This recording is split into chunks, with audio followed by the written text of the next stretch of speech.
Okay, so let's get going. So there's a couple of theory odds and ends that I want to clear up before we can go on to really solving a bunch more PDE, and we will solve a bunch more PDE and do applications, but we've just got to tie up these kind of loose ends, like regarding series. And the first thing I'll do is I'll mention this so-called Parseval equality. So last time we did do this Bessel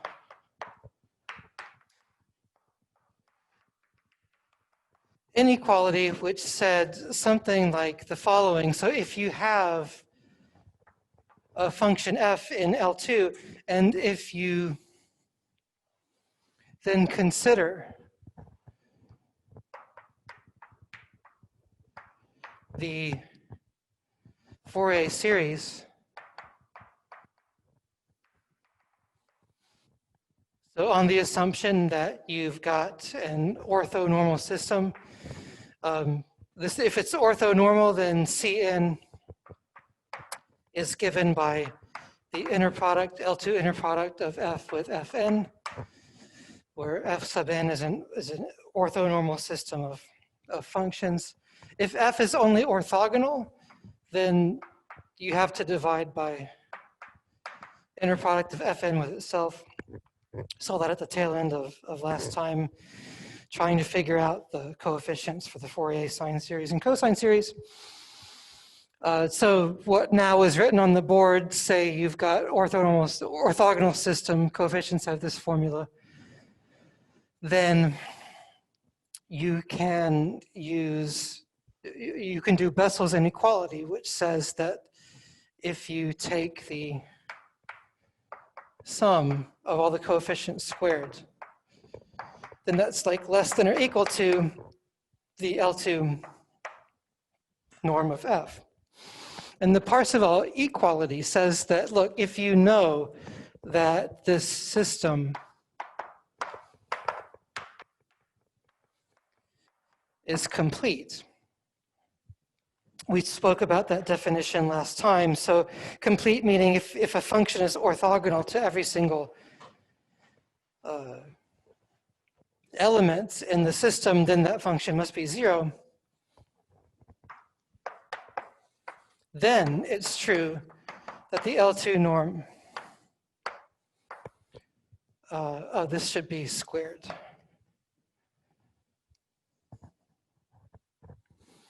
Then it's true that the L2 norm squared of f is actually equal to the sum of the Fourier coefficients. And I just want to give you like an idea of why that's correct. We don't have the technology to give a full formal proof quite yet. But I can do it with just one minor assumption. So the setup here is, we're looking at the vector space, of course, of L2 functions on the interval from A to B. And if you can assume that this Fourier series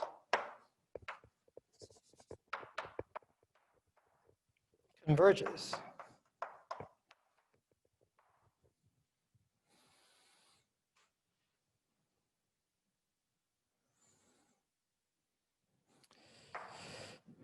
and converges how? Well, maybe let's say like converges in L2 in the mean square sense. So if you assume this Fourier series converges, then I can make a little argument for you to show you why Parseval's equality or Parseval's identity is true. So it is true that this converges, but we don't quite have the technology to prove it. But okay, fine. So like assume it does converge. So then I can show that it has to converge to f, which is not a huge surprise, but the way that you would do that is you would look at the inner product of F minus. I think this is kind of a cool argument.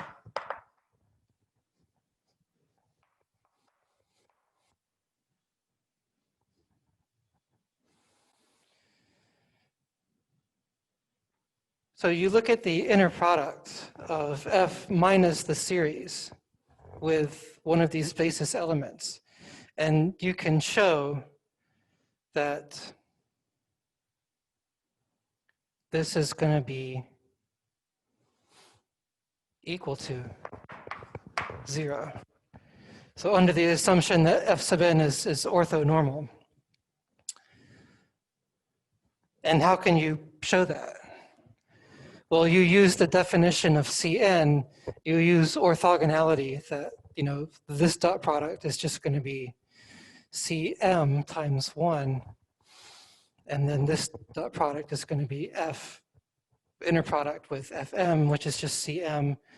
They subtract to give you 0. So this holds good for every single m, and then by definition of completeness, it follows that F is equal to its Fourier series.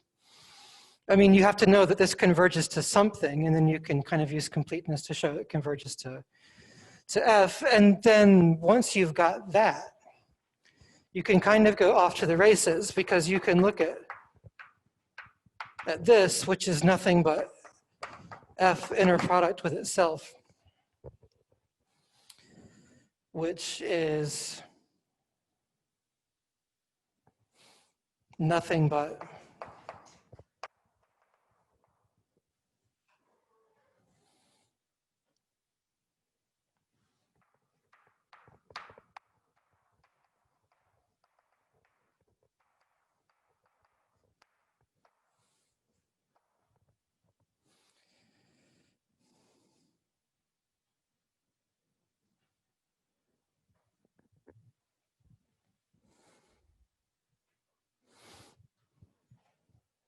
and then I'd like to argue that, well, because of orthogonality, what you're left with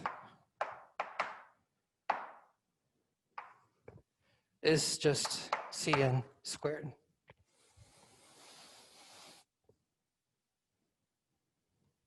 So I think you want to pull out the limits and then therefore get like a finite inner product, use linearity to see that what's left over is nothing but like sum of the first n Cn squares, and then take the limit to get the series. That's what I want to try to do. Of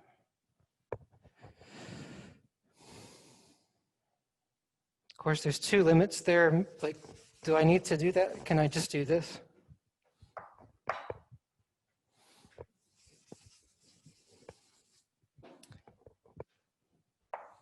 If I made a mistake the first time, I'll pay penance by kind of showing you the steps. So let's try this.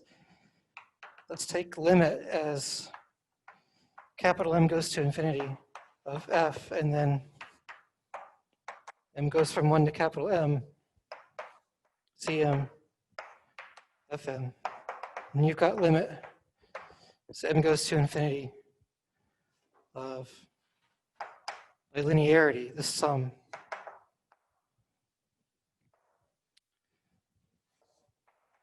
Cm times F, Fm. And there it is. There it is.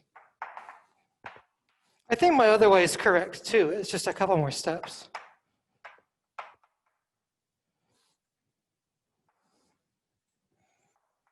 This is Cm squared.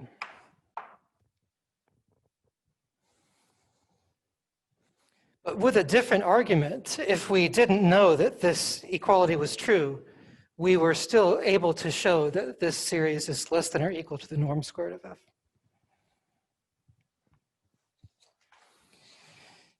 Okay. So that's like of theoretical interest.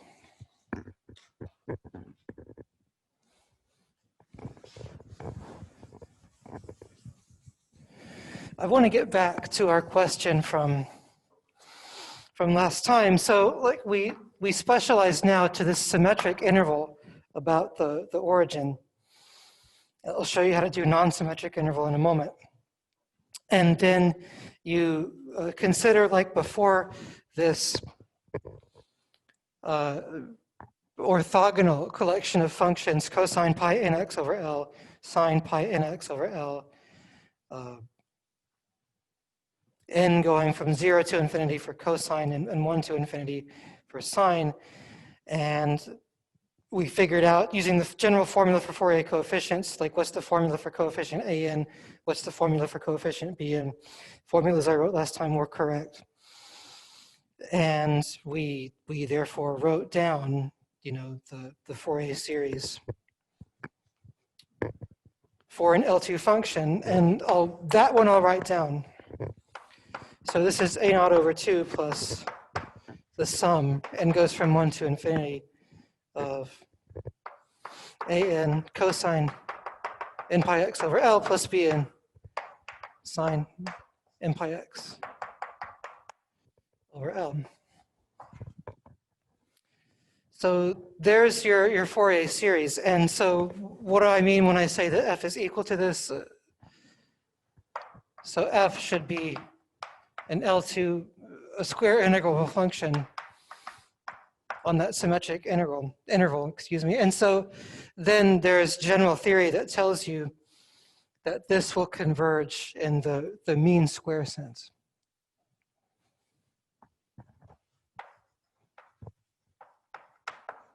Mean square or convergence of norm or convergence in the L2 sense. I'll go ahead and tell you also that if f is smooth,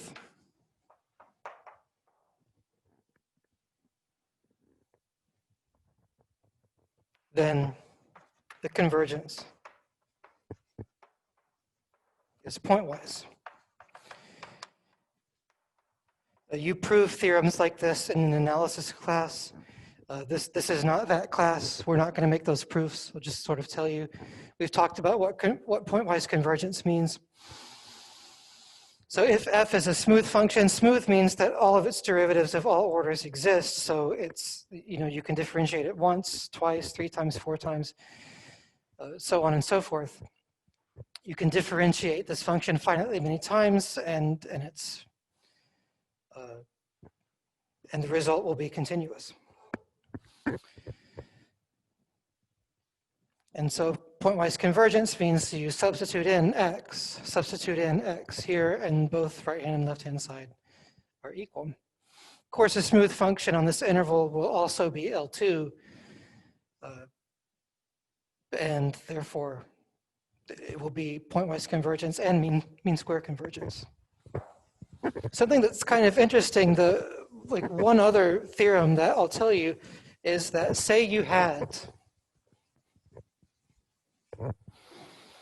something that was just piecewise smooth. So say you looked at an interval like this, and say you've got a function. I mean, it could look like anything, but say it was just piecewise smooth. Piecewise smooth means that you can partition your domain from negative L to L into a finite number of subintervals, and that when you restrict to any one of the finite subintervals, the function will be smooth. In this case, I'm simply partitioning it into 2 subintervals from negative L to 0, from 0 to L, and partitioning it from negative L to 0 with a closed interval here, and then from 0 to L with a half open, half closed interval there. And when I restrict to any of the 2 intervals in the partition, I get for myself a smooth function. So this is called piecewise smooth. It's smooth on each piece. And say this was your f of x, is piecewise smooth. And then what you can do is your function will have smooth points, and it will have points where it's not smooth. or points where it's not continuous. And the only place where those non-continuous points can occur are at these points where you have two of your subdomains that are like joining each other. And so if X is piecewise smooth, then at a smooth point,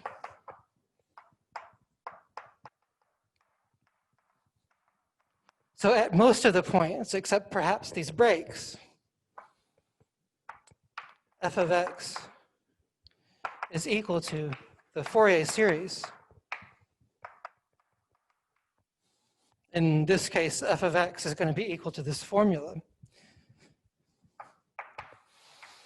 at non-continuous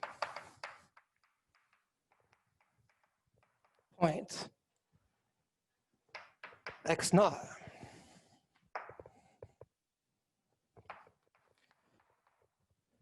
We're going to have the Fourier series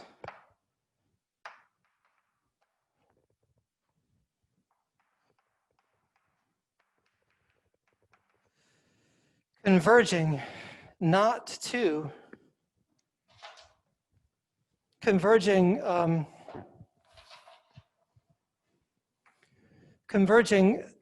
not to f of x naught,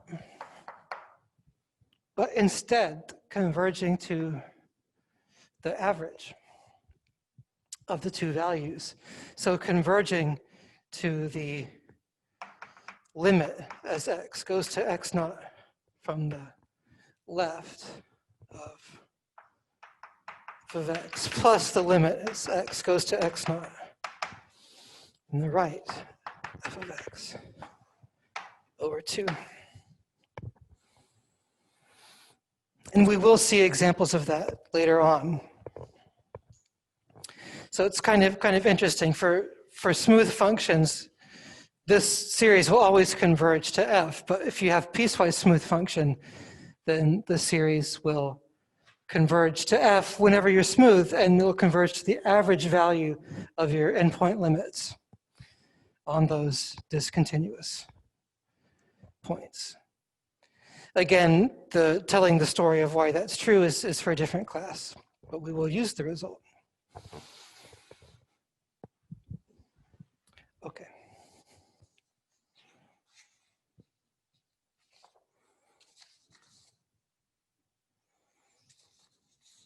I guess I could go ahead and get into a little bit like why we care about a formula like this. Because when we solve a PDE, so we care about this because we're going to be solving a PDE, finding these sort of standing wave solutions or these independent solutions. We'll be adding them all up together to get a solution of the PDE that satisfies the boundary values. That's the method of separation of variables that we will talk about in more detail. But when we solve a PDE like that, often it's going to be from 0 to L, not from negative L to L. So this stuff was like predicated on having a symmetric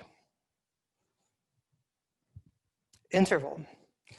And I guess I'll note that,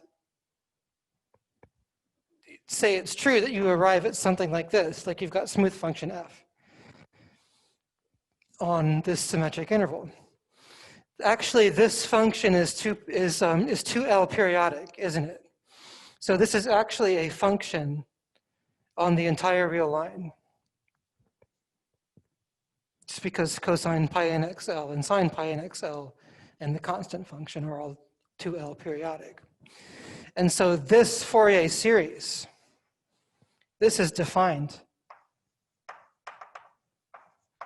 on all of R, and therefore gives you not just a formula for f, but a formula for the periodic extension of f. You start with a function on the symmetric interval, and your output is a function that is periodic extension of f. So the output, this is like a 2L periodic extension of f. So in a way, it's not quite right to say that these two functions are equal because f might only be defined on the interval, whereas the right-hand side is defined in the whole real line. Sure, you could restrict the right-hand side there, but or you could just extend f by periodicity. And what if you're just starting with a function from 0 to L, and you'd like to use this nice Fourier analysis to exhibit function f, with this sum. So you have these nice periodic functions, so you want to use this symmetric interval. So something's going to come back to us that we have seen before. You might simply extend this function to negative L to L. So you might consider, so given f from 0L to R, you might consider two separate kinds of extensions. So this is even extension. So minus L, and you might consider like f sub O to be like the odd extension to minus L to L. And then you might take the Fourier series of the extended function, and then you might just restrict that Fourier series to the interval from 0 to L. And that gives you a process for doing this. But you have to be careful that because a different extension should give you a different, will naturally give you a different Fourier series for that extension. Whether or not you want to take an even or odd extension, we've already seen this before, it will probably depend on the boundary values of that function or of that equation. But let's save that discussion to the time where we're actually talking about specific examples. But for now, I'll give you an example of this property. Why am I mentioning this, by the way? So if you take an even or an odd extension, then this is reasonably often, this will give you a point of discontinuity here. And so you'll be wanting to know that the Fourier series that you get converges to the average. So this situation actually happens a lot because you'll have a function defined on this half. You extend it. You end up with piecewise smooth, and then you appeal to this theorem that says Fourier series actually converges pointwise at the smooth part and then to the average at the breakpoint. But let's look at something like the simplest thing that we can. So let's look at f of x equals x. So this was kind of like your not homework assignment, but your preparation assignment for today. And we wanted to say, like, what are the Fourier coefficients? And if you just go from 0 to L, then here's f of x equals x. I mean, so this f is already an odd function, so the odd extension is equal to the thing that you get originally, right? And in this particular case, the even extension is just equal to absolute value of x, right? Because you're just reflecting over, and it's now the absolute value of that point. So you could then, I could reasonably ask you, I could say take f of x equals x on 0L, and I could reasonably ask you to find the Fourier series for either the odd extension or the even extension. And therefore the question that I asked you last time, you could rephrase it by saying take this function, find the Fourier series for the odd extension from negative L to L.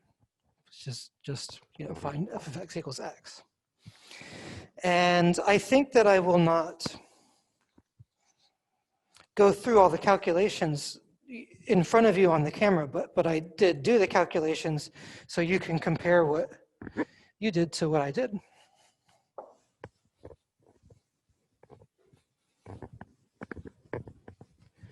And in fact, I'll go ahead and put these formulas on the board. So an is 1 over L, integral from negative L to L of f of x cosine in pi x over L dx. And similarly for b sub n, 1 over L, integral from minus L to L, f of x sine in pi x over L dx. So this is just the formula, inner product of f with basis function cosine in pi x over L divided by inner product of cosine in pi x over L with itself, which I wrote down that on the board last time. You can evaluate it with integration by parts or with the product of some formula. And you'll get L for the answer, and therefore 1 over L for the factor in front of the coefficient. Yeah, Emma.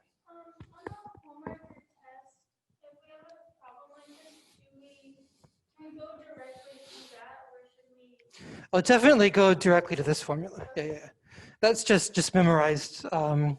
Yeah, the question is, do you have to rederive this on a test if you want to use it? Absolutely not. Absolutely not. And certainly you don't have to rederive this. You can just use it. Even if you look at my test from a couple of years ago, so even though I don't recommend it as necessarily a good study guide for the test on Friday, you can see that lots of those questions are really just computational, compute this or that. So in order to do the questions, you'll need to know that this is true, but I wouldn't put you through, or if you forget the constant, if you write 2 over L instead of L, then it doesn't really bother me that much because I forget the constant too. So of course, if I were studying for the test, I probably wouldn't, but whatever, but I'm saying that's not a huge deal to me. Okay. And so first of all, you've got f of x equals x. So that tells you automatically that a sub n has to be equal to 0. And why is that? Does anybody want to argue that? This is for the odd extension? Yeah, that's for f of x equals x. It's the odd extension.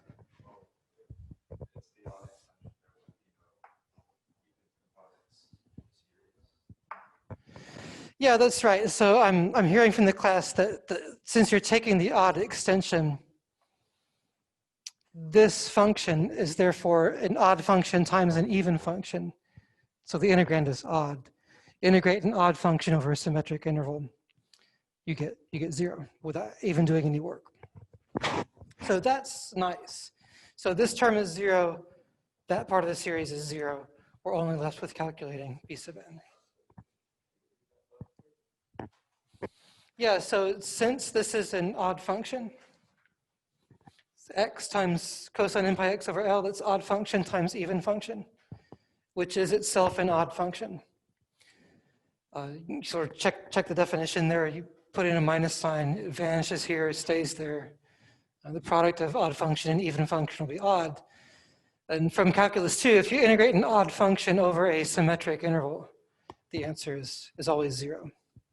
Because, well, pictorially, that's what an odd function looks like. And the area above matches the area below, so you always get 0.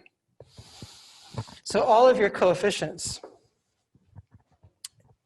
a0 and then a1 up to infinity, are going to be 0, and you're just left with doing this integral. x times sine of n pi x over L dx. So even if you didn't do this overnight, what technique do you know you want to use to solve that? Right, integration by parts. Have you seen that meme where like you want to do something and you like hit the button? So you hit that with integration by parts. It's like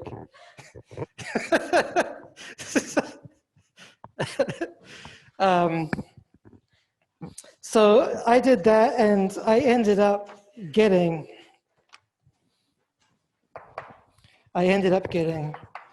minus 1 to the n plus 1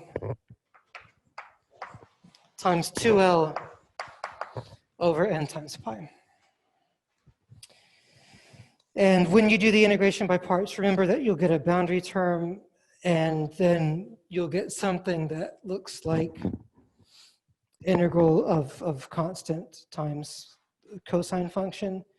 And that integral will vanish. It's actually the boundary terms that give you this when you do that calculation. And I absolutely recommend that you do. You don't want to get a test problem that says calculate this, and then we get stuck on the integration by parts. You want to work out that issue before the test.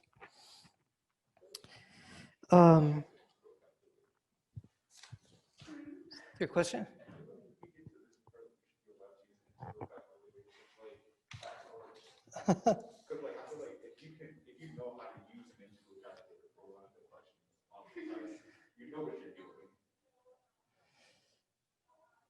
Yeah, I mean, so the question is like, can we use a calculator with the computer algebra system? Generally speaking, I don't allow those because then it's like, what if you, well, frankly, like what if you can afford a calculator with all these functionalities, another student can't? And then you can do the test like 5 minutes quicker or something like that. I don't know, it just seems more reasonable to. Yeah. But anyway, so we'll continue on with the demonstration here. So that's what I got. And therefore, this is what I get for the series. I get that on negative L to L, f of x is equal to x, and therefore equal to the sum, n goes from 1 to infinity, of negative 1 to the n plus 1 times 2L over n times pi times sine n pi x over L. And this side is periodic, right? So what you've actually got, you take the 2 pi periodic extension, then you do this, right?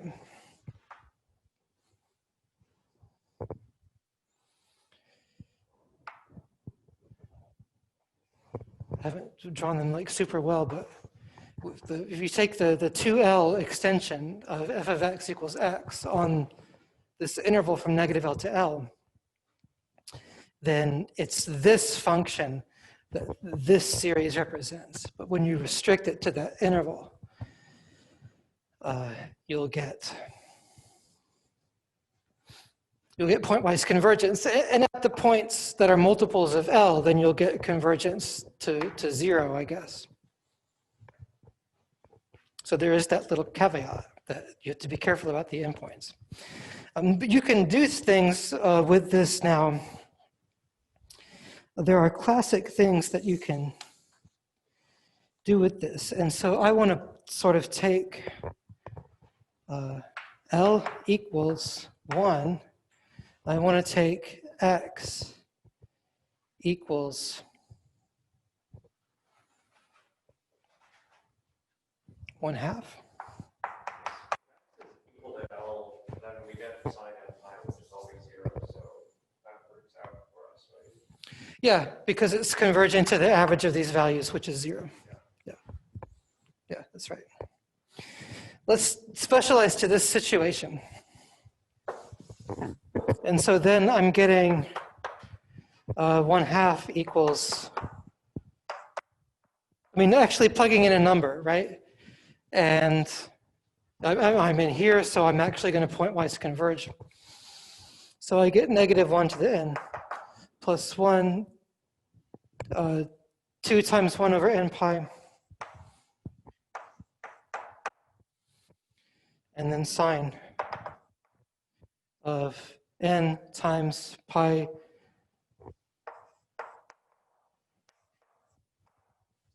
sine of n times pi over 2. And then you look at the graph of sine.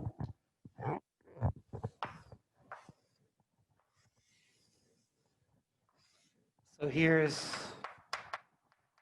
pi over 2, here's pi, here's 3 pi over 2. So this number is always plus or minus 1, right?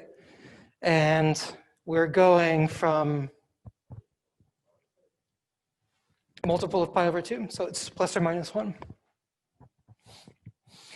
And so we're indexing now from where? 1 to infinity. And so we're starting even. So shouldn't we have -1 to the n plus 1 there? Did I get that right? So that would cancel this. So I feel like this would be equal now to n goes from 1 to infinity of 2 over pi times 1 over n. I can kind of move this.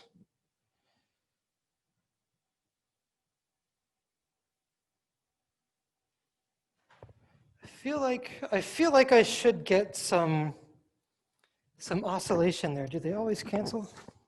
Let me check my notes a little bit.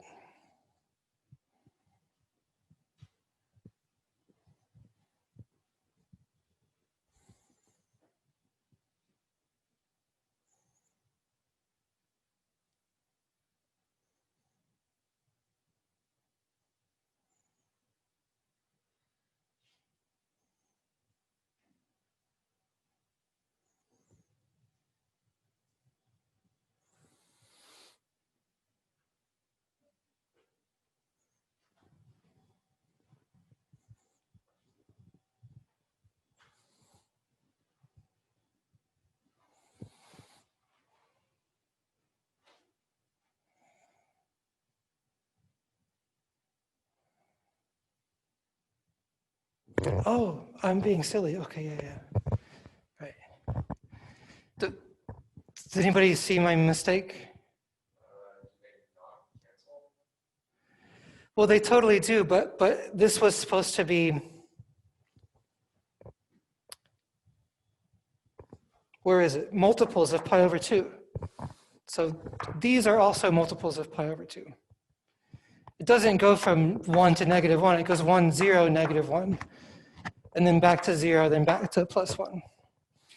So it's actually only the odd multiples of pi over 2, and then for those odd multiples, it'll oscillate. So it's a little bit different. So it's not that so this is incorrect, is what I'm saying.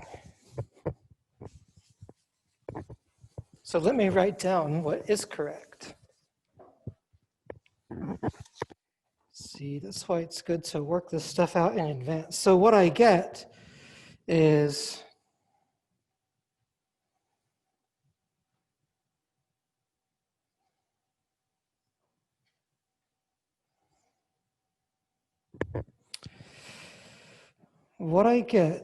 that this is equal to sum from k goes to 0 to infinity of -1, 2k plus 2 times 2 times -1 to the k over 2k plus 1 times pi. And so what I'm doing is I'm saying, when n is even, this is 0, so those terms vanish. So I should restrict myself to n being odd, n being 2k plus 1. And now I'll index the series by k to just give me the odd terms only. Like in the literal substitution, n equals 2k plus 1, and to n plus 1 gives me 2k plus 2. And then this has to oscillate from positive to negative. So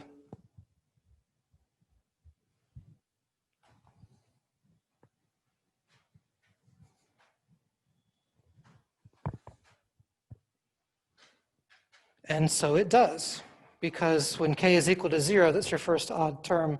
-1 to 0 is positive. So this is actually the correct thing. And now, so like half of them cancel. So this one is equal to 1 all the time. So that's going to be equal to 1.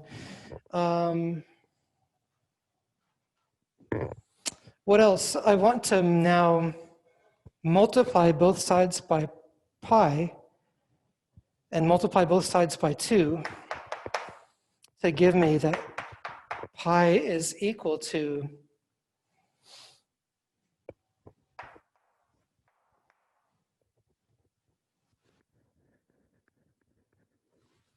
so here's a constant 2. I pull it outside. This is equal to 1 multiplied by 2 to give me 4 minus 1 to the k over 2k plus 1. And k goes from 0 to infinity. So do you see what I did there? I multiplied by pi on both sides, multiplied by 2 on both sides, pulled out a constant 4. Everything else stays the same. And so chat's blowing up a little bit. Okay. Chat was letting me know about this mistake. Thank you, chat. Okay, so the point is that you can do things like you can write pi equal to this nice alternating infinite series. So that doesn't make us Ramanujan or anything, but it still makes us feel like kind of good about ourselves that we actually get this. And you can sort of check out the partial sums. And I actually calculated some of them for you. So I calculated the sum of the first 9 terms, and I got 3.041. I calculated the sum of the first 12 terms. I got 3.2184. So the odd terms are like undercounting. The even terms are overcounting because you're adding, subtracting. 13 terms was like 3.0703. So it looks like they're closing in pretty slowly, even with the first 13 terms. You're not getting super far, but this is certainly a way to calculate pi using this method. I'll give you a little challenge problem. So like if you find, I think this is something you're supposed to be able to do. So if you find the Fourier series or even function f of x equals x squared, you can end up showing that something like the sum of 1 over n squared, n goes from 1 to infinity, is something like pi squared over 6. So that's like another classic identity that people do. So that's just a little thing that I challenge you to do. You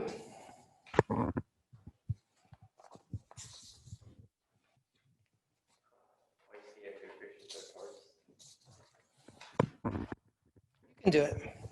You can do it.